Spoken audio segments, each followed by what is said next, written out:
ನಮಸ್ಕಾರ. Praise the lord Jesus. ಎಲ್ಲರನ್ನ ಪ್ರೀತಿಯ ದೇವಜನರೇ, ನನ್ನ ಪ್ರೀತಿಯ ಸಹೋದರಿ ಸಹೋದರ, ಹೇಗಿದ್ದೀರಾ? ನೀವೆಲ್ಲರೂ ಆರೋಗ್ಯವಾಗಿದ್ದೀರೆಂದು ಕರ್ತನ ಕೃಪೆಯಿಂದ ಈ ದಿನವೂ ದೇವರ ಸುಮಧುರವಾದಂಥ ಸ್ವರವನ್ನು ಕೇಳಿಸಿಕೊಳ್ಳುವುದಕ್ಕೆ ನೀವೆಲ್ಲರೂ ಬಂದಿದ್ದಕ್ಕಾಗಿ ದೇವಾದಿ ದೇವನಿಗೆ ನಾನು ಸ್ತೋತ್ರ ಮಾಡುತ್ತೇನೆ. ಲೋಕರಕ್ಷಕನಾದ ದೇವರ ಪ್ರೀತಿ, ಸಹಾಯ, ಕೃಪೆ, ಆಶೀರ್ವಾದವು ನಿಮ್ಮೊಟ್ಟಿಗೆ ಸದಾ ನೆಲೆಯೂರಲಿ. ಪ್ರಿಯ ದೇವಜನವೇ, ಈ ಲೋಕ ಅಂಧಕಾರ ತುಂಬಿರುವುದರಿಂದ, ಪಾಪ ಕೆಟ್ಟತನ ತುಂಬಿ ತುಡುಕುತ್ತಾ ಇರುವುದರಿಂದ, ಈ ಅಂಧಕಾರದಲ್ಲಿ, ಈ ಪಾಪ ತುಂಬಿದ ಲೋಕದಲ್ಲಿ ಪರಿಶುದ್ಧತೆಯಲ್ಲಿ ಜೀವಿಸುವುದು ಸಾಧ್ಯವಿಲ್ಲ. ಮಾತ್ರ ಅಲ್ಲ, ನಮ್ಮ ಸಾಧಾರಣ ಶಕ್ತಿಯಿಂದ ಸಮಸ್ಯೆಗಳನ್ನು ಎದುರಿಸಲಿಕ್ಕೆ ಸಾಧ್ಯವಾಗುವುದಿಲ್ಲ. ಯಾಕೆಂದರೆ ಎಷ್ಟೋ ಜನರು ಎಷ್ಟೋ ವಿಧವಾಗಿ ಪ್ರಯತ್ನ ಮಾಡುತ್ತಾರೆ. ತಾವು ದೈವಿಕವಾಗಿರಬೇಕು, ಪರಿಶುದ್ಧವಾಗಿರಬೇಕು, ಒಳ್ಳೆಯವರಾಗಿರಬೇಕು, ಮನೆಯಲ್ಲಿ ಕೋಪ ಮಾಡಿಕೊಳ್ಬಾರ್ದು, ಮನೆಯಲ್ಲಿ ದ್ವೇಷ ಮಾಡಬಾರ್ದು, ನಾನು ಈ ಕೆಲಸಕ್ಕೆ ಹೋಗುವ ಜಾಗದಲ್ಲಿ ತಾಳ್ಮೆಯಿಂದಿರಬೇಕು. ಇಷ್ಟೆಲ್ಲ ನಾವು ಪ್ರಯತ್ನ ಮಾಡ್ತೇವೆ. ಆದರೆ ನಮ್ಮ ಎಲ್ಲ ಪ್ರಯತ್ನಗಳು ವ್ಯರ್ಥವಾಗ್ತದೆ. ಅದಕ್ಕೆ ದೇವರ ವಾಕ್ಯ ಹೇಳುತ್ತದೆ, ನೀವು ನೀತಿವಂತರಾಗಿ ಪರಿಶುದ್ಧರಾಗಿ ಇರಬೇಕಾದರೆ ನಿಮಗೆ ಸಾಧಾರಣ ಬಲ ಸಾಲದು, ವಿಶೇಷ ಬಲ ನಿಮಗೆ ಬೇಕು ಎಂಬುದಾಗಿ. ಹಾಗಾದರೆ ಬನ್ನಿ ಇದನ್ನ ದೇವರ ವಾಕ್ಯವನ್ನು ಓದಿಕೊಳ್ಳುವಂಥವರಾಗಿರೋಣ. ಮುಖ್ಯವಾದ ವಾಕ್ಯ ಎಫೆಸದವರಿಗೆ ಬರೆದ ಪತ್ರಿಕೆ 3ನೇ ಅಧ್ಯಾಯ 16ನೇ ವಚನ. ನೀವು ದೇವರಾತ್ಮನ ಮೂಲಕ ಆಂತರ್ಯದಲ್ಲಿ ವಿಶೇಷ ಬಲ ಹೊಂದಿದವರಾಗುವ ಹಾಗೆಯೂ ಎಂಬುದಾಗಿ ಹೇಳುತ್ತಾ ಇದೆ.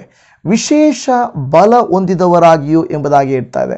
ಏನಂದರೆ to be strengthened with the might by his spirit in the inner man ಅಂತ ಹೇಳ್ತಾ ಇದೆ. ಅಂದರೆ ನಾವೇನೆಂದರೆ ಒಂದು ಪ್ರತ್ಯೇಕವಾದ ವಿಶೇಷವಾದಂಥ ಬಲವನ್ನು ಹೊಂದಿದವರಾಗಿರಬೇಕೆಂದು ದೇವರು ಕೋರಿಕೊಳ್ಳುತ್ತಾ ಇದ್ದಾರೆ.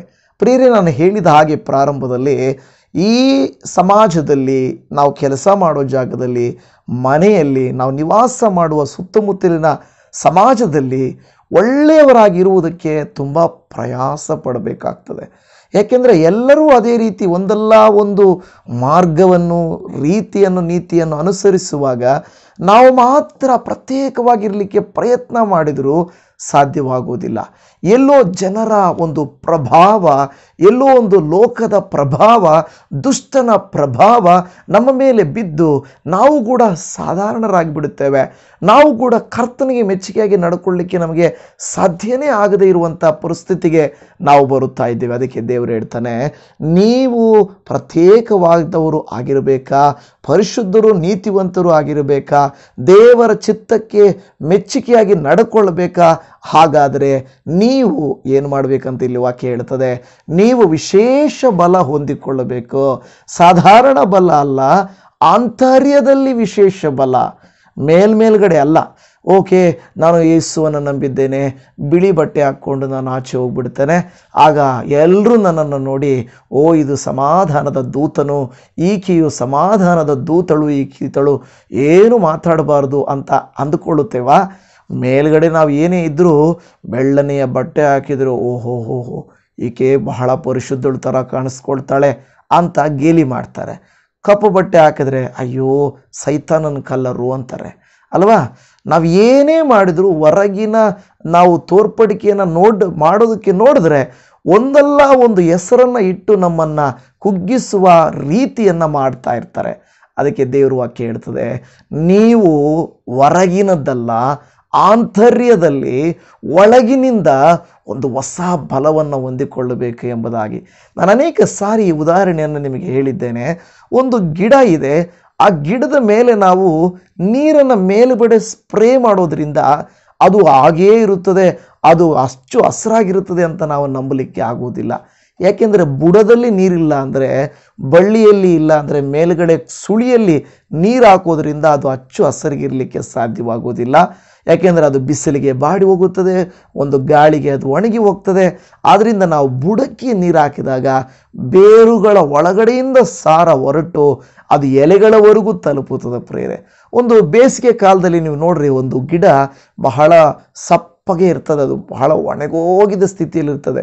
ನೀವು ಒಳ್ಳೆ ಒಂದು ಸ್ವಲ್ಪ ಇದು ಮಾಡಿ ಒಳ್ಳೆ ನೀರು ಹಾಕಿ ಸ್ವಲ್ಪ ನೋಡಿ ಅದರ ಎಲೆಗಳು ಹೆಂಗೆ ಬಂದುಬಿಡ್ತಾವಂದರೆ ಅಚ್ಚು ಹಸಿರಾಗಿ, ಅಂದರೆ ಮುದುಡಿಕೊಂಡಿದ್ದಂಥ ಎಲೆಗಳು ಅವು ಬಹಳ ವಿಸ್ತಾರವಾಗಿಬಿಡ್ತದೆ. ಯಾಕೆಂದರೆ ಅವು ಆಂತರ್ಯದಲ್ಲಿ ಒಳಗಿನಿಂದ ಅದಕ್ಕೆ ಒಂದು ಬಲ ಸಿಕ್ತು, ನೀರಿನಂಶ ಸಿಕ್ತು. ಅದಕ್ಕೆ ಮರಗಳು, ದೊಡ್ಡ ದೊಡ್ಡ ಮರಗಳನ್ನು ನೋಡ್ರಿ, ಅವು ಬೇರುಗಳು ಆಳವಾಗಿ ಹೋಗಿ ನೀರುಗಳನ್ನು ಹುಡ್ಕೊಂಡು ಹೋಗ್ತಾವಂತೆ. ನೀರುಗಳನ್ನು ಅವರ ಬಳ್ಳಿಗಳಿರ್ತಾವಲ್ವ, ನೀರುಗಳನ್ನು ಒಳಗೆ ಹುಡ್ಕೊಂಡು ಹೋಗಿ ನೀರನ್ನು ಎಳ್ಕೊಳ್ತಾವಂತೆ.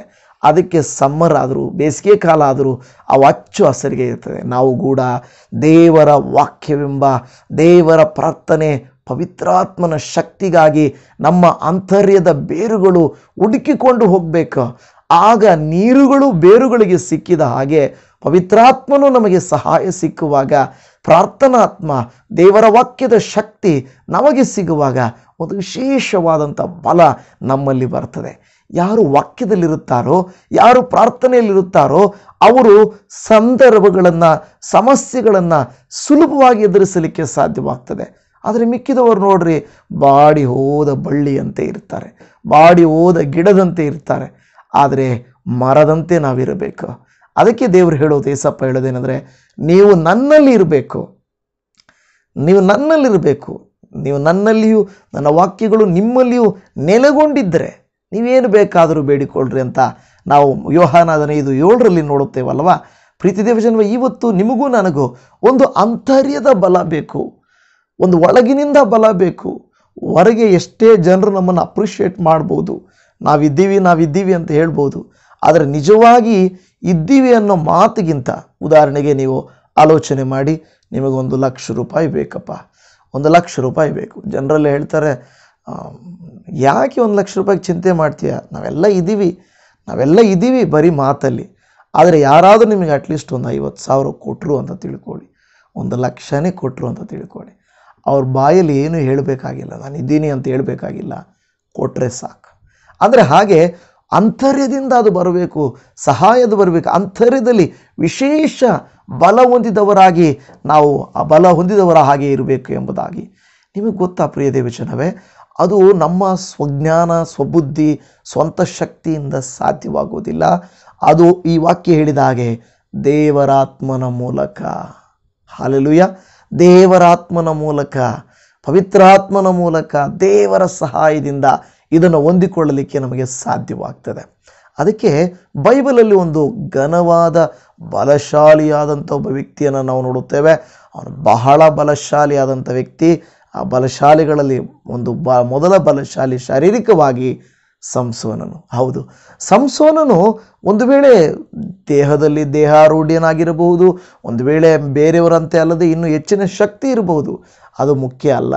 ಅವನು ಅಸಾಧ್ಯವಾದ ಕ್ರಿಯೆಗಳನ್ನು ಮಾಡಬೇಕಾದ್ರೆ ಅವನಲ್ಲಿ ವಿಶೇಷವಾದ ಬಲದ ಅವಶ್ಯಕತೆ ಇತ್ತು. ಆ ಬಲದ ಅವಶ್ಯಕತೆ ದೇವರ ಆತ್ಮನು ಆತನಿಗೆ ಕೊಡುವುದನ್ನು ನಾವು ನೋಡುತ್ತಾ ಇದ್ದೇವೆ.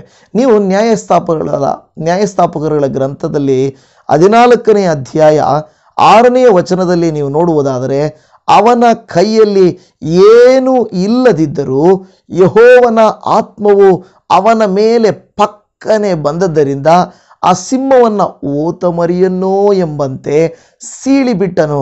ಈ ಸಂಗತಿಯನ್ನು ತಂದೆ ತಾಯಿಗಳಿಗೆ ತಿಳಿಸಲಿಲ್ಲ ಎಂದು ಹೇಳುತ್ತಾ ಇದೆ.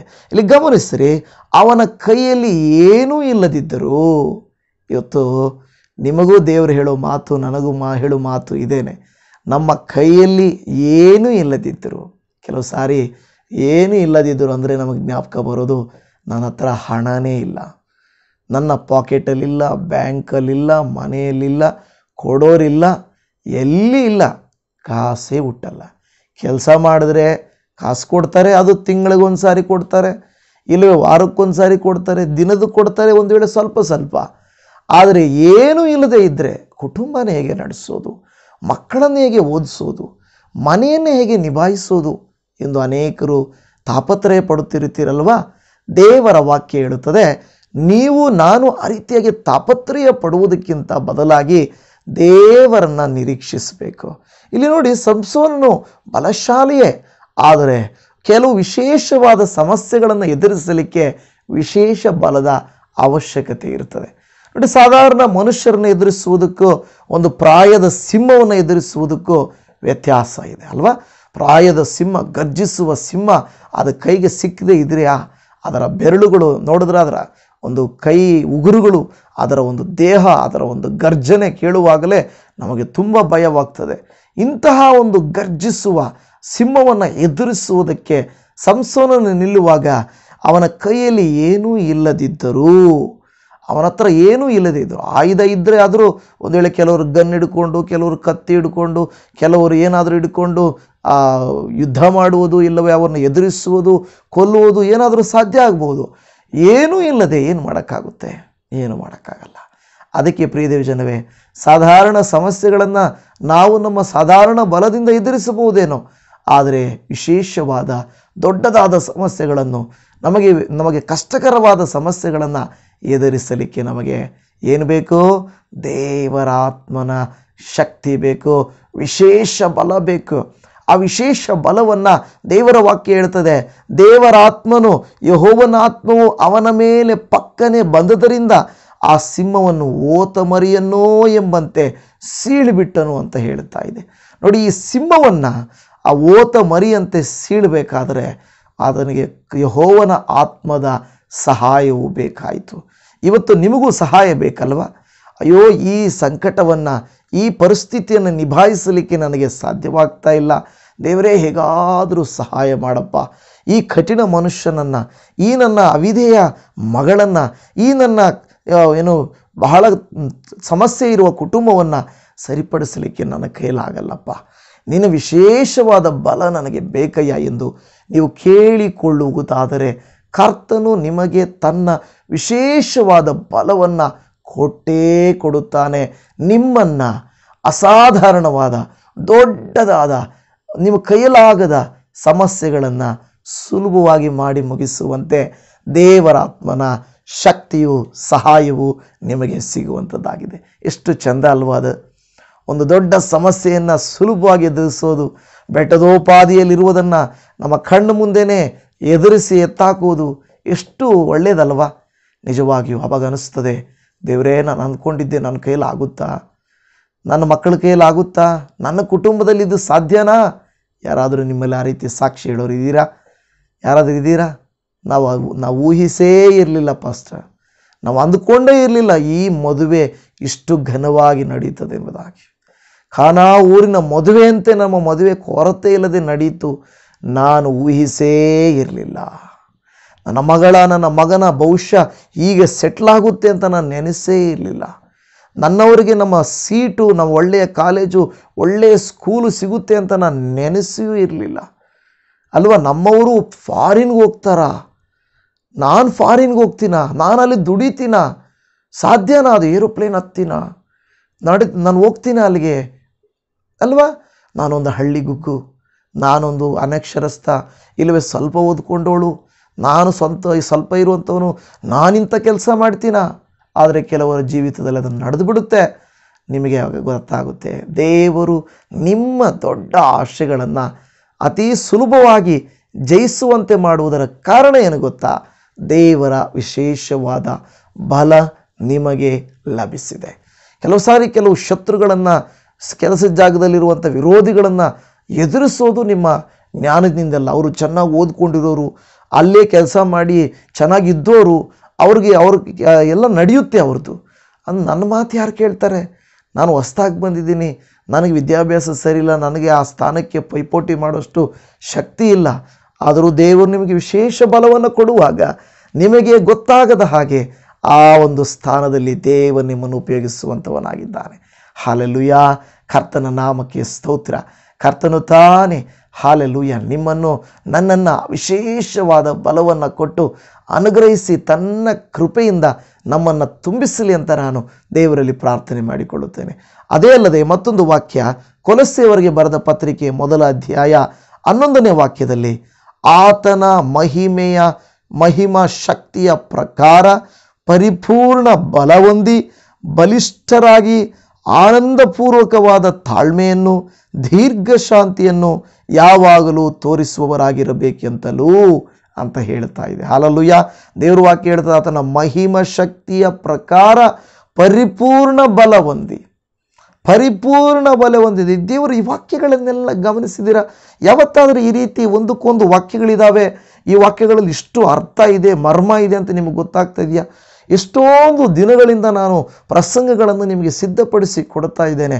ಕೇವಲ ಎಲ್ಲೋ ಒಂದು ವಾಕ್ಯ ತೆಗೆದುಕೊಂಡು ಅದನ್ನು ವಿವರಣೆ ಕೊಟ್ಟು ಮುಗಿಸ್ತಾ ಇಲ್ಲ. ಅದೇ ರೀತಿಯಾದಂಥ ವಾಕ್ಯಗಳು ದೇವರು ಬೈಬಲಲ್ಲಿ ಎಷ್ಟು ಕಡೆಗಳಲ್ಲಿ ಆತನು ಹೇಳಿಸಿದ್ದಾನಲ್ವ? ಯಾವತ್ತಾದರೂ ಆಶ್ಚರ್ಯ ಆಗಿದೆ ನಿಮಗೆ? ಇಲ್ವಾ? ಇಲ್ಲ ಪಾಸ್ಟ್ರೆ ಅಂತ ಇದ್ದೀರಾ ನೀವು. ನೋಡಿ, ಈ ಒಂದೊಂದು ಸಾರಿ ಒಂದೊಂದು ವಾಕ್ಯದಲ್ಲಿ ವಿಶೇಷ ಬಲ, ಆತ್ಮನ ಬಲ, ಪರಿಪೂರ್ಣ ಬಲ ನೀವು ಹೊಂದಬೇಕು, ಹೊಂದಿದರೆ ಇದನ್ನು ಎದುರಿಸಲಿಕ್ಕಾಗುತ್ತೆ ಎನ್ನುವಂಥ ಎಲ್ಲ ವಿಚಾರಗಳನ್ನು ನಾವು ಧ್ಯಾನ ಮಾಡಿಕೊಳ್ಳುತ್ತಾ ಇದ್ದೇವೆ. ಕರ್ತನು ನಾನು ಪ್ರಾರ್ಥಿಸುವುದೇನೆಂದರೆ, ಸಂಸೋನನಿಗೆ ಸಿಕ್ಕ ಆ ವಿಶೇಷವಾದ ಬಲ ನಿಮಗೂ ನನಗೂ ಸಿಗಲಿ.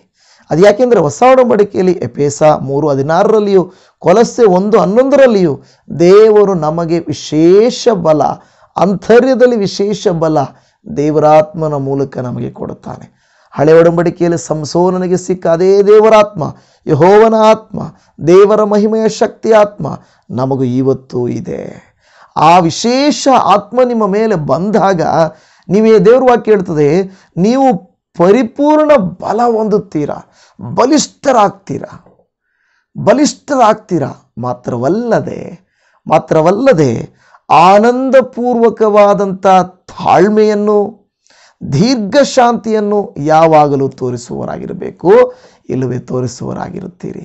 ವಿಶೇಷ ಬಲ ನಿಮಗೆ ಬಂದಾಗ ನೀವು ನಾನು ಕಷ್ಟಗಳಲ್ಲಿಯೂ ಆನಂದವಾಗಿ ದೀರ್ಘ ಶಾಂತಿಯಿಂದ, ಯಾರೇ ನಿಮ್ಮನ್ನು ಬೈತಾ ಇದ್ದರೂ ಕೂಡ, ಇಲ್ಲ ಸಲ್ಲದೆ ರೀತಿಯನ್ನು ನಿನಗೆ ಕೊರತೆಗಳನ್ನು ಕಂಡು ಹಿಡಿತಾ ಇರುವಾಗಲೂ ನಿಮ್ಮಲ್ಲಿ ವಿಶೇಷ ಬಲ ಇರುವುದರಿಂದ ಅವರೇನೇ ನಿಮ್ಮನ್ನು ಬೈದರು ಸುಮ್ಮನೆ ನಕ್ಕೊಂಡು, ಅರೆ ಇದು ಏನಾಯ್ತು ಇವರಿಗೆ, ನಾನು ಏನೇ ಬೈದರು, ಏನೇ ತಪ್ಪು ಕಂಡು ಹಿಡಿದ್ರು ಅವರು ಎಷ್ಟು ಸುಲಭವಾಗಿ ತೆಗೆದುಕೊಳ್ತಾ ಇದ್ದಾರೆ. ಮೊದಲು ಹಿಂಗೆ ಇರಲಿಲ್ವಾ ಆಯ್ತನು, ನೋಡಿದ್ರೆ ಸಾಕು ಕೋಪ ಮಾಡಿಕೊಳ್ಳೋನು, ಈ ವ್ಯಕ್ತಿ ಹಿಂಗಿರ್ತಾ ಇರಲಿಲ್ಲ, ಹೇಗೆ ಬದಲಾವಣೆ ಬಂತು? ಯಾಕೆಂದರೆ ಮೊದಲು ನಿಮಗೆ ಸಾಧಾರಣ ಬಲ ಇತ್ತು, ಆದರೆ ಈಗ ವಿಶೇಷ ಬಲವನ್ನು ದೇವರು ಕೊಟ್ಟಿದ್ದಾನೆ. ನೋಡಿದ್ರ, ವಿಶೇಷ ಬಲವನ್ನು ದೇವರು ನಿಮಗೆ ಕೊಟ್ಟಿದ್ದರಿಂದ ನೀವು ನಾನು, ಹಾಲೆಲೂಯ, ಸ್ತೋತ್ರ, ನಾವು ಏನು ಮಾಡ್ತಾ ಇದ್ದೀವಿ? ಆ ಸಮಸ್ಯೆಗಳನ್ನು ಸುಲಭವಾಗಿ ಎದುರಿಸ್ತಾ ಇದ್ದೀವಿ. ಕಾರಣ ವಿಶೇಷವಾದ ದೇವರ ಬಲವು. ದೇವರ ವಾಕ್ಯವನ್ನು ಆಲಿಸುತ್ತಿರುವಂಥ ನನ್ನ ಪ್ರಿಯ ಸಹೋದರ, ನಿಮ್ಮನ್ನು ನನ್ನನ್ನು ಆತನು ತನ್ನ ಬಲದಿಂದ ಬಲಪಡಿಸ್ತಾನೆ. ವಿಶೇಷ ಬಲದಿಂದ ನಮ್ಮನ್ನು ತೃಪ್ತಿಪಡಿಸ್ತಾನೆ. ಇವತ್ತು ನಿಮಗೆ ಆ ವಿಶೇಷ ಬಲ ಬೇಕಾ? ಸಂಸೋನನ ಮೇಲೆ ಬಂದ ಆ ದೇವರ ಬಲ, ಯೆಹೋವನ ಆತ್ಮ, ಎಫೆಸದಲ್ಲಿ ಹೇಳಿದ ದೇವರ ಆತ್ಮ, ಅಂತರ್ಯದಲ್ಲಿ ವಿಶೇಷ ಬಲ, ಕೊಲೊಸ್ಸೆಯಲ್ಲಿ ಹೇಳಿದ ಪರಿಪೂರ್ಣ ಬಲ, ಬಲಿಷ್ಠರಾಗಿರುವ ಬಲ, ಅದರಿಂದ ಆನಂದ, ದೀರ್ಘಶಾಂತಿ ಅದು ಸಿಗುವಂತೆ ನೀವು ನಾನು ಕರ್ತನಲ್ಲಿ ಮೊರೆ ಇಡೋಣ.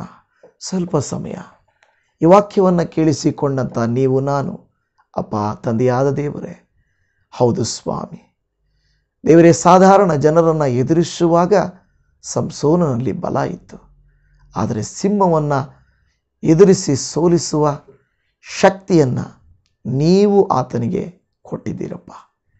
ಪರಮ ತಂದೆಯೇ, ಹಾಗೆ ನಾವು ಸಾಧಾರಣ ಕೆಲಸಗಳಲ್ಲಿ ನಾವೇನೋ ಮಾಡ್ತೀವಿ, ಆದರೆ ಕೆಲವು ಕಷ್ಟಗಳು, ಪ್ರಯಾಸಗಳು, ಎದುರಿಸಲಾರದೆ ಸಮಸ್ಯೆಗಳನ್ನು ಬಗೆಹರಿಸಲಿಕ್ಕಾಗದೇ ಇರುವಂಥ ಕೆಲವು ಕಾರ್ಯಗಳನ್ನು ನಾವು ನಿನ್ನ ಆತ್ಮನಿಂದ ಎದುರಿಸಬೇಕಾಗಿದೆ ಕರ್ತನೆ.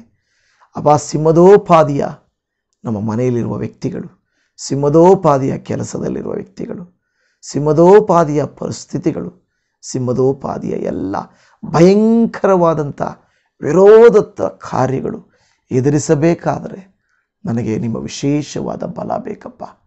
ನನ್ನ ಬಲ ಸಾಲದು ಅಪ್ಪ, ನಿನ್ನ ಬಲ ಬೇಕು, ನಿನ್ನ ಆತ್ಮನ ಬಲ ಬೇಕು. ಪವಿತ್ರಾತ್ಮನೇ, ನಿಮ್ಮ ದೇವರಾತ್ಮನೇ, ನಿಮ್ಮ ಬಲ ನಮಗೆ ಬೇಕಯ್ಯ. ವಿಶೇಷ ಬಲ ಹೊಂದಿದವರಾಗಿ ಇದನ್ನು ಎದುರಿಸಲಿಕ್ಕೆ ಸಾಧ್ಯವಾಗ್ತದೆ. ತಂದೆ ದೇವರೇ, ಕರುಣಾಮಯನೇ, ಕೃಪಾಪೂರ್ಣನಾದ ಕರ್ತನೇ, ಇವತ್ತು ಯಾರೆಲ್ಲ ಬಂದು, ಹೌದಪ್ಪ ನನ್ನ ಕೈಲಾಗದು ಸ್ವಾಮಿ, ನಾನು ಅನರ್ಹಳು, ಬಲಹೀನನು, ನನಗೆ ಸಾಧ್ಯವಿಲ್ಲ, ನನ್ನ ಜ್ಞಾನ ಸಾಲದು, ನನ್ನ ಬುದ್ಧಿಶಕ್ತಿ ಸಾಲದು, ನನಗೆ ತಲಾಂತುಗಳು ಸಾಲವು, ಇದನ್ನು ಎದುರಿಸಲಿಕ್ಕೂ ಇದನ್ನು ಮಾಡಲಿಕ್ಕೂ ಈ ಕೆಲಸವನ್ನು ನಿಭಾಯಿಸಲಿಕ್ಕೂ, ಈ ಕುಟುಂಬವನ್ನು ನೆರವೇರಿಸಲಿಕ್ಕೂ, ಮಕ್ಕಳನ್ನು ಮೇಲಕ್ಕೆ ತರಲಿಕ್ಕೂ ನನ್ನ ಬಲ ನನಗೆ ಸಾಲದಯ್ಯ. ನಿನ್ನ ವಿಶೇಷವಾದ ಬಲ ನನಗೆ ಬೇಕಯ್ಯ. ದಯಮಾಡಿ ನನಗೆ ಕೃಪೆಯನ್ನು ತೋರಿಸು, ನನ್ನ ಮೇಲೆ ದಯೆಯನ್ನು ತೋರಿಸು. ನಿನ್ನ ವಿಶೇಷವಾದ ಆತ್ಮನ ಬಲವನ್ನು ಈ ಒಬ್ಬೊಬ್ಬರ ಮೇಲೆ ತುಂಬಿಸು ಎಂದು ಪ್ರಾರ್ಥನೆ ಮಾಡ್ತಾ ಇದ್ದು. ಒಳ್ಳೆಯವರಾದ ಕರ್ತರೇ ನಿನಗೆ ಸ್ತೋತ್ರ. ಪವಿತ್ರನೂ ಪರಿಶುದ್ಧನಾದ ದೇವರೇ ಸ್ತೋತ್ರ. ಯಾರೆಲ್ಲ ರೀತಿಯಾಗಿ ತಮಗಾಗಿ, ತಮ್ಮ ಕುಟುಂಬಕ್ಕಾಗಿ, ತಮ್ಮ ಜೀವಿತಗಳಿಗಾಗಿ, ತಾವು ವಿಶೇಷ ಬಲಕ್ಕಾಗಿ ನಿನ್ನ ಮುಂದೆ ಅಡ್ಡಬಿದ್ದು ಪ್ರಾರ್ಥನೆ ಮಾಡಿ ಈ ವಾಕ್ಯವನ್ನು ಕೇಳಿದ ನಂತರ, ಹೌದಪ್ಪ ನನಗೆ ವಿಶೇಷ ಬಲ ಬೇಕು ಎಂದು ಯಾರು ನಿನ್ನ ಮುಂದೆ ಕರ್ತನೆ ಬೇಡಿಕೊಳ್ಳುತ್ತಾ ಇದ್ದಾರೋ ಅವರ ಬೇಡಿಕೆಗಳನ್ನು ಮನ್ನಿಸು. ಮಕ್ಕಳಿಂದ ಹಿಡಿದು ಯವನಸ್ಥರಿಂದ ಹಿಡಿದು ಹಿರಿಯರು ವೃದ್ಧರ ತನಕ ಅವರಿಗೆ ವಿಶೇಷ ಬಲವನ್ನು ಕೊಡಪ್ಪ. ಯಾರ್ಯಾರಾದರೂ ಏನಾದರೂ ಬೈತಾ ಇದ್ದರೆ, ಮನೆಯಲ್ಲಿ ಕೆಟ್ಟ ಮಾತು ಬಳಸ್ತಾ ಇದ್ದರೆ, ಕೆಲಸದಲ್ಲಿ ಹೋಗೋ ಬರೋ ಜಾಗದಲ್ಲಿ ಕರ್ತನೆ ನಮಗೆ ವಿರೋಧಿಗಳಾಗಿರುವಂಥವರು ನಮಗೆ ಏನಾದರೂ ಬಳಸುವಾಗ, ಉಪಯೋಗಿಸುವಾಗ ನಿನ್ನ ಆತ್ಮನ ವಿಶೇಷವಾದ ಬಲವಂತ ಅವರನ್ನು ಎದುರಿಸುವಂತೆ, ತಾಳ್ಮೆ ದೀರ್ಘಶಾಂತಿಯಿಂದಲೂ ಸಮಾಧಾನದಿಂದಲೂ ಅದನ್ನು ಎದುರಿಸುವಂಥ ಕೃಪೆಯನ್ನು ನಮ್ಮ ಒಬ್ಬೊಬ್ಬರಿಗೂ ಅನುಗ್ರಹಿಸಿ ಕೊಡಬೇಕೆಂದು ಪ್ರಾರ್ಥನೆ ಮಾಡ್ತಾ ಇದ್ದೇವೆ. ಕರ್ತನೇ ನಿಮಗೆ ವಂದನೆಗಳಯ್ಯ. ಸದಾ ಜೀವಿಸುವಾತನೇ, ಸದಾ ನಮ್ಮನ್ನು ಕರುಣಿಸುವಾತನೇ, ಕೃಪಾಪೂರ್ಣನಾದ ದೇವರೇ ನಿನಗೆ ಕೋಟಿ ಕೋಟಿ ವಂದನೆಗಳಪ್ಪ. ಈ ಪ್ರಾರ್ಥನೆಯನ್ನು ನೀವು ಆಲಿಸಿ ಸದುತ್ತರವನ್ನು ದಯಪಾಲಿಸಿಕೊಟ್ಟು ಉಪಕಾರ ಮಾಡಿ ನಿನ್ನ ಅತಿ ಶ್ರೇಷ್ಠವಾದ ಬಲದಿಂದ ನಮ್ಮ ಒಬ್ಬೊಬ್ಬರನ್ನು ತುಂಬಿಸಿ ನಡೆಸಬೇಕೆಂದು ಬೇಡಿಕೊಳ್ಳುತ್ತಾ ಇದ್ದೇವೆ. ಕರ್ತನಾದ ದೇವರೇ, ಅಸಾಧ್ಯವಾದ ಸಿಂಹಗಳೋಪಾದಿಯ ಸಮಸ್ಯೆಗಳು ನಮಗೆ ಬರ್ತಾ ಇದ್ದಾವಪ್ಪ. ವ್ಯಕ್ತಿಗಳು ಸಿಂಹಗಳಂತೆ ಕಾಣಿಸ್ತಾರೆ, ಪರಿಸ್ಥಿತಿಗಳು ಸಿಂಹದಂತೆ ಕಾಣಿಸ್ತದೆ. ನಮ್ಮ ವಿರೋಧಿಗಳು ನಮಗೆ ಸಿಂಹಗಳಂತೆ ಕಾಣಿಸ್ತಾರೆ. ಆ ಸಿಂಹವನ್ನು ಸೀಳುವುದಕ್ಕೂ, ಸಿಂಹವನ್ನು ಎದುರಿಸಿ ಗೆಲ್ಲಲಿಕ್ಕೂ, ಜಯಿಸುವುದಕ್ಕೂ ನಿನ್ನ ಆತ್ಮನ ಶಕ್ತಿ ನಮ್ಮ ಒಬ್ಬೊಬ್ಬರಿಗೂ ಬೇಕಾಗಿದೆ ಕರ್ತನೆ. ಇವತ್ತು ಪ್ರತಿಯೊಬ್ಬರೂ ಈ ಕುಟುಂಬದಲ್ಲಿ, ಈ ವ್ಯಕ್ತಿಯ ಜೀವಿತದಲ್ಲಿ ದೀರ್ಘಶಾಂತಿಯಿಂದ, ತಾಳ್ಮೆಯಿಂದ, ಕೃಪೆಯಿಂದ ಪ್ರತಿ ಸಮಸ್ಯೆಯನ್ನು ಎದುರಿಸುವುದಕ್ಕೆ ನಿನ್ನ ಆತ್ಮನ ಶಕ್ತಿ ಕೊಡು. ಈ ಕುಟುಂಬದಲ್ಲಿ ಆರೋಗ್ಯ ಕೊಡು, ಸಮಾಧಾನ ಕೊಡು. ಆರ್ಥಿಕವಾದಂಥ ವಿಷಯಗಳಲ್ಲಿ ನೀನು ಉಪಕಾರವನ್ನು ಮಾಡು. ಓದಬೇಕಾದವರು, ರಿಸಲ್ಟ್ ಬರಬೇಕಾದವರು, ನಮಗೆ ಮಳೆ ಬೇಕಾಗಿದೆ, ಅದಕ್ಕಾಗಿ ಪ್ರಾರ್ಥಿಸ್ತೇವೆ. ಮಳೆ ಬೀಳುವಂತೆ ಮಾಡಬೇಕೆಂದು ಪ್ರಾರ್ಥಿಸ್ತೇವೆ. ಮಾತ್ರವಲ್ಲದೆ ಕರ್ತನೆ ದೇವರೇ, ನಮ್ಮ ರಾಜ್ಯದ ಎಲೆಕ್ಷನ್ಸ್ಗಾಗಿ ಪ್ರಾರ್ಥಿಸ್ತೇವೆ. ನೀನು ಉತ್ತಮ ನಾಯಕ, ಸರ್ಕಾರವನ್ನು ಆಯ್ಕೆ ಮಾಡೆಂದು ಮನುಷ್ಯರ ಆಲೋಚನೆ ತಲೆಗೆಳಗಾಗಲಿ, ನಿನ್ನ ಚಿತ್ತವು ನೆರವೇರಲಿ ಅಂತ ಪ್ರಾರ್ಥನೆ ಮಾಡ್ತೇವೆ. ಅನಾರೋಗ್ಯದಲ್ಲಿರುವವರಿಗೆ ಆರೋಗ್ಯ, ಸಾಲದಲ್ಲಿರುವವರಿಗೆ ಬಿಡುಗಡೆ, ಎಲ್ಲ ಅಸಮಾಧಾನಗಳಲ್ಲಿರುವ ಸಮಾಧಾನ, ಇವರ ಕುಟುಂಬವೆಲ್ಲ ನಿನ್ನ ರೆಕ್ಕೆಗಳ ಮರೆಯಲ್ಲಿ ಸುರಕ್ಷಿತವಾಗಿರಲಿ. ಪ್ರಾರ್ಥನೆ ಕೇಳಿದಕ್ಕಾಗಿ ಸ್ತೋತ್ರ ಸ್ವಾಮಿ. ಎಲ್ಲ ಮಹಿಮೆ ನಿನಗೆ ಯೇಸು ಕ್ರಿಸ್ತನ ಮಧುರವಾದ ನಾಮದಲ್ಲಿ ಬೇಡಿದ್ದೇವೆ ಪರಮ ತಂದೆಯೇ, ಆಮೇನ್ ಆಮೇನ್. ಪ್ರೀತಿಯುಳ್ಳ ದೇವರೇ, ದೇವಜನರೇ, ನಿಮ್ಮೆಲ್ಲರಿಗೂ shalom. Praise the lord Jesus.